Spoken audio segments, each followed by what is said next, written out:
How's it going, guys? Gatsby here. Today we will be doing a review and unboxing of the Alienware 27-inch gaming monitor. I picked up this monitor to do some gaming and streaming at 1440p, and I couldn't really find many videos on this monitor, so I decided to make this video to help you guys decide whether this is the monitor for you. If the look of the box itself doesn't get you excited for what's inside, I really don't know what will. And inside the box we've got the power cable, we've got the USB-B to A cable, we've got a little schematic document to show you where everything goes. We've also got the DisplayPort cable as well as the HDMI cable.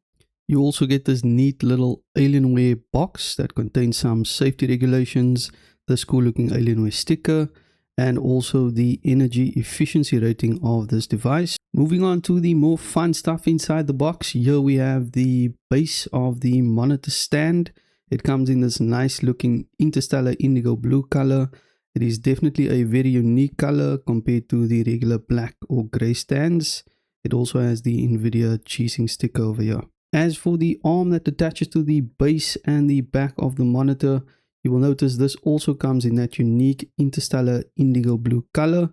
It's got 4 clips over here that attaches to the back of the monitor. It also has some height adjustment indicators going from 1 through to 7, with 1 being the highest point of adjustment and 7 being the lowest point of adjustment. And now, this is the moment you've all been waiting for.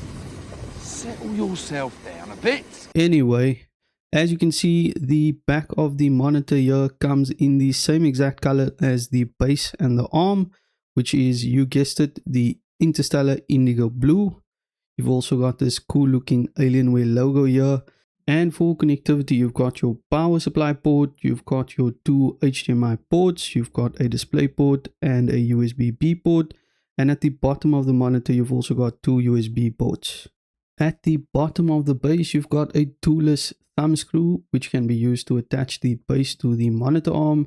I find this to be extremely convenient. I also had it on my previous monitor, and it just makes the setup so much easier. If you're planning on sticking with the standard base and monitor arm, it is pretty straightforward to install. It just clips onto the back of the monitor. It also has a quick release button to easily detach it from the monitor itself. And if you're planning on using a monitor arm, it does support VESA 100 by 100 mm. This is the back of the monitor in full view. You can see the Alienware sticker over there. And coming back to the color scheme of the monitor, personally it's not my favorite, but you don't typically buy a gaming monitor for the color, but more for the performance. And if you're like me, you'll attach a monitor arm to the monitor and you won't see the color anyway. This is what the monitor looks like at the highest point, and from the highest to the lowest there's about a 110 mm travel distance. You can also adjust the monitor vertically, but just keep in mind that if you do plan on doing that, it might hit the desk, so you need to just pull it forward a bit towards yourself before rotating it into a fully vertical position. Although I don't think you will be using the monitor in this orientation, it is definitely great to have the option in case you do plan on upgrading in the future.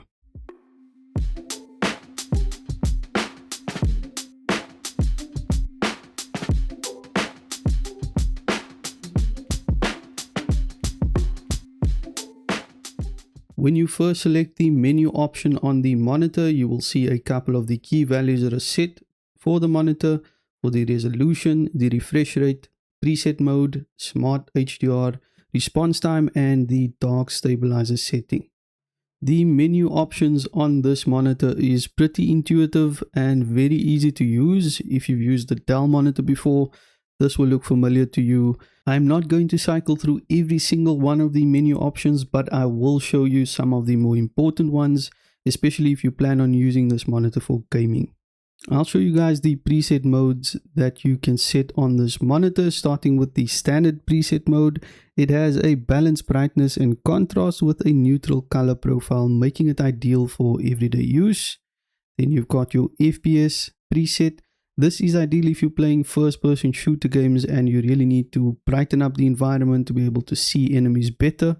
Then we've got the MOBA RTS preset. As you can see, it has some slightly boosted colors and contrast, and it is designed for games like League of Legends or Dota.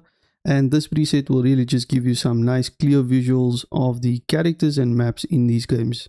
As for the RPG preset mode, I'm pretty sure that this is just exactly the same thing as the standard preset mode. The sport preset mode, in my opinion, is the most visually pleasing mode to look at. It just brightens up the screen quite a bit while maintaining those vivid colors. I've tested it in multiple games and it just looks absolutely fantastic.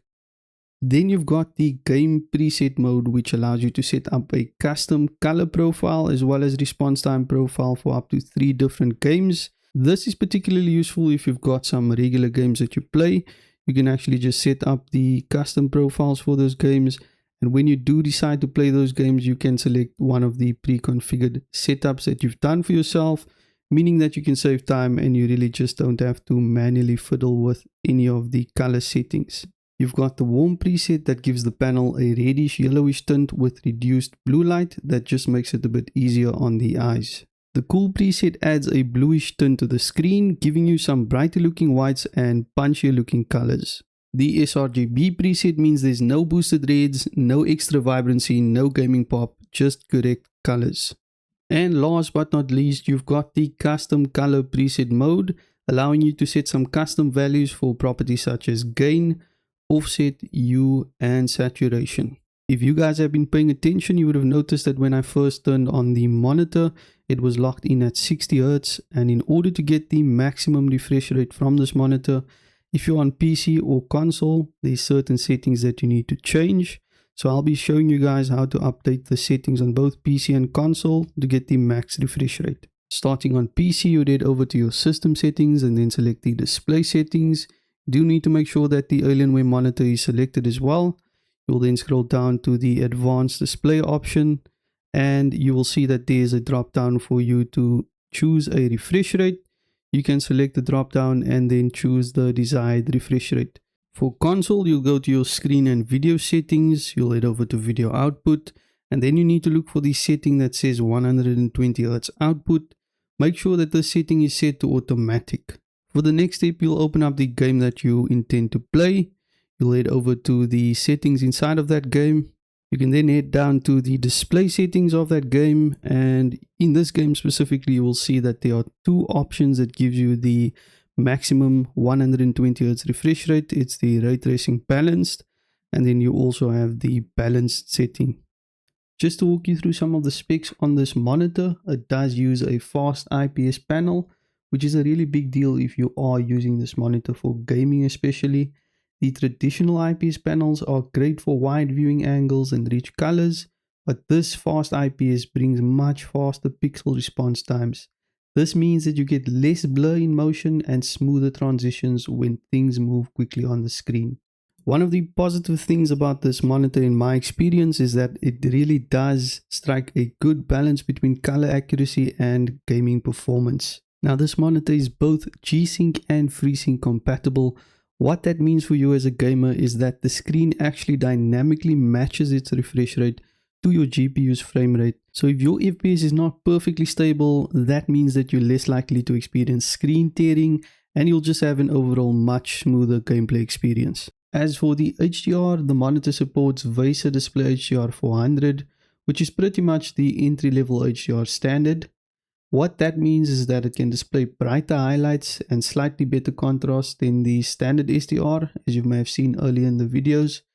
Now, while HDR 400 is not really true HDR, and it's not going to be chopping off heads because of how good it is like this guy, it is still a slight improvement over the standard SDR, and I'll show you guys a demonstration right now.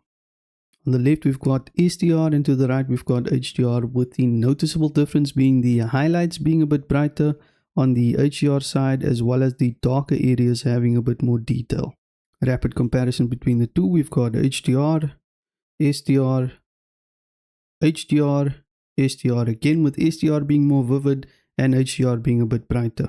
If you've played games like Chronos, The New Dawn or Dead Space 2, then you would know in terms of a visual viewing experience, it could easily get darker than a moonless night in the desert. Thanks to the wide viewing angles on this Alienware monitor, it really keeps the shadows detailed and the colors accurate, even if you are looking at it from the side, like we can see here, the dark scenes in Chronos, it stays immersive and really crisp, and it just looks really fantastic. Is this a flagship monitor? I don't think so. But for the money, in my personal opinion, I really think this monitor stacks up. You get smooth, high refresh rate gaming, good color quality, and adaptive sync, all without paying flagship prices. This is my setup with the Alienware monitor as of the time this video was recorded, and for my use case, which is gaming and streaming, I am super pleased with this monitor. Before we wrap things up, I'll show you guys a quick color comparison as well.